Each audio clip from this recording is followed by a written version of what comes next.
അസാധ്യമായത് ജീവിതത്തിൽ സംഭവിക്കണമെന്ന് നിങ്ങൾ ആഗ്രഹിക്കുന്നുണ്ടോ? എൻ്റെ ജീവിതം മനോഹരമായി മാറണമെന്ന്? എന്നാൽ അതിരാവിലെ എഴുന്നേറ്റ് പ്രാർത്ഥിക്കണം.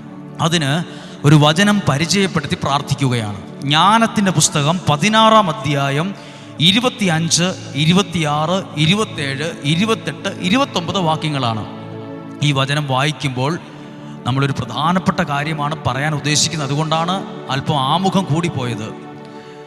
25-ാമത്തെ വാക്യം: കർത്താവേ, അങ്ങേ ആശ്രയിക്കുന്നവരെ പോറ്റുന്നത് വിവിധ ധാന്യങ്ങളല്ല, അങ്ങയുടെ വചനമാണെന്ന് അങ്ങയുടെ വത്സല മക്കൾ ഗ്രഹിക്കാൻ വേണ്ടി. ഒന്നും കൂടെ കേട്ടെ.